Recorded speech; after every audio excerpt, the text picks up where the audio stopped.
Hey, I'm Viola Strapsada-Voltaire, your female-led relationship trainer. Welcome to Obedient Love, where I train submissive men in how to find and prepare for a relationship with the dominant woman of their dreams. I have nearly 20 years of experience in BDSM, and I'm a certified life coach as well as a long-time kink educator. I was taught by the very best, Madame Cleo Dubois and Eve Minix of the Academy of SM Arts. I've appeared on MTV and I've done interviews with well-known radio hosts like Mancow in the Morning. I have also worked with hundreds of submissive men in teaching them to live the life of service and surrender that they long for.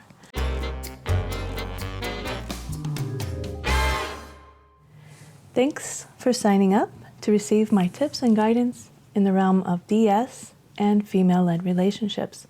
As promised in the first video, I'm going to talk about what I call my layers to the center of the egg analogy. It shows just how you can position yourself in the top 10% of the most attractive submissive men when approaching dominant women online. Now, when it comes to the ratio of submissive men to dominant women, you'll find no ends of complaints about the numbers. In one study published by Psychology Today, they found that about 25% of men who consider themselves kinky identify as submissive, while only 6% of their female counterparts identified as dominant. So that may seem like the numbers are really stacked against you. However, the reason that many of these men won't ever find the dominant lady they long for has nothing to do with statistics. It has everything to do with their understanding of themselves, their understanding of dominant women, and their approach. This is where my egg model comes in. Think about human procreation and imagine the ovum, that large, round, oh so attractive cell that all the many thousands of sperm cells swim toward when they're released. Now imagine a sincere, powerful, attractive, dominant woman posting her online profile to a site like FetLife or alt.com. She's the egg. At the center of that egg is her heart. And as soon as she posts the sperm, the many thousands of submissive men looking for a partner start swimming. Some don't even know where to find her. That's level 0. They drop off immediately. There's no chance of getting to her heart if you don't know where to look for the rest of her. So those guys don't even count. That's half the men right there. Good. Less competition for you, right? So the ones who make it into her vicinity have to go through a few layers of defense to prove that they're worthy of reaching her lovely soft center. The outer layer. This is the very first challenge for our many sperm. We call it level 1. It's the very first message you send to get her attention. Now, in the first week that she posts her profile, this outer layer is going to get bombarded by 50, 100, maybe 200 messages. And that's a conservative estimate, by the way. Women get that many messages just by virtue of being female on the internet. If we're super desirable, it could be in the thousands. Now, how in the world will she know who to respond to? First off, she'll reject messages like this. Wow, you're so beautiful. Yeah, I know. Mistress, how may I serve you? Okay, you're jumping the gun. I don't even know you yet. I saw your profile. You seem amazing. Thanks. And then there's the ever-popular, I want to fuck you like crazy. I don't even know how that guy got in because he's not even a real submissive. That's about 2/3 of the messages she'll receive. Just guys checking out her profile and not even really trying to engage her beyond hello. Another handful of men will have long, carefully crafted resumes, which are quite obviously cut and pasted. These guys probably have written to every new lady that posts. They cast a wide net, hoping that someday someone will reply. These guys are out too, sorry. But not you. Now that you've listened to me here, you know that's not the way to go. You read her profile carefully. You found some common interests. You engage her with a few paragraphs that show her that you actually read what she wrote, and you point out ways in which the two of you might have something to share. You start with the non-kinky topics as a warm-up.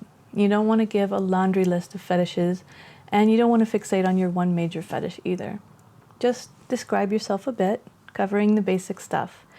Where you live, things you do, stuff you care about, and here's the key. Give her something to reply to. You ask a question, for example, that shows that you're interested in knowing something that's not directly stated in her profile. Even something simple like, "So, how did you end up moving to the Rocky Mountains?" is better than leaving it open-ended. And you're in. Your message doesn't get deleted. You're up to level 2, the profile layer. After she reads your message and you've got her attention, she's going to go and immediately comb over your profile. Now, dick pics as avatar will get ignored. Even if yours is an exceptional specimen, think about it. If you were to meet a woman in person and whip it out within the first few seconds, do you think that would go well? No. So using your dick as profile pic just screams, "Help me, I'm horny and I'll fuck anything." Don't look so desperate. If you can, use a good recent face pic. If you're worried about being recognized, then use a partial face pic, just from the nose down or the eyes up. Or be creative. I saw a pic of a guy standing in front of a nice landscape, had his back to the camera. That worked too.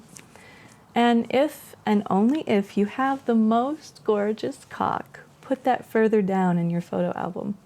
Otherwise, don't give those out without first ascertaining that the lady wants to see it. Get permission after you get to know each other. And even then, I'd proceed with caution, because I personally love looking at beautiful cocks, but that's my fetish, and not many women are connoisseurs like me, so be careful. A site like FetLife is kinky, so feel free to post pics of you engaged in kinky activities. Just include some regular photos as well. And then there's the description. Here's where you can shine, and where a little bit of marketing finesse will get you far. You want to open with an attention-getting sentence or two. Sometimes a question works well here. But show your personality. If you're funny and silly, be funny and silly. If you are understated and serious, write something sincere and thoughtful. And next, tell a little story about who you are, and then talk about your experiences in kink. Even if you have none, make sure you say that, and mention that you're open to learning. Further down, you'll state what you are ideally searching for. Keep this part kind of open, but give a general idea of the types of relationships you're considering, the degree of your interest in submission, and some of the activities you'd like to do. In my course, I go into deep detail about the things to include here, and I have a profile inventory to help guide you through crafting a clear and attractive picture of who you are. But you get the idea, right? Looking for some kinky fun just isn't going to cut it. You need to reveal something of yourself in words. If your profile and your first message pass muster, you've gotten to level 3. Congratulations, she's sent you a reply. You're now in the top 10% of all the submissives who have contacted this woman. You've increased your likelihood of meeting your match by being more appealing than 90% of the men who give this a try. Now, there's still a couple of more layers before you make a real connection. In my Obedient Love training course, I teach you how to make it into the top 1% of potential partners. In short, you have to exhibit the right attitude, demonstrate a degree of self-knowledge and openness before she'll start crushing on you. But hopefully these few tips will be useful to you in at least getting a conversation started. In the next video, I'll talk a bit about what dominant women say they want and how you can cultivate those things in yourself to become the most desirable submissive you could possibly be without losing your personality in the process. If this video has been useful or given you any insight, leave a comment below. And if you have a question or something you'd like me to address in a future video, let me know. And thanks for watching.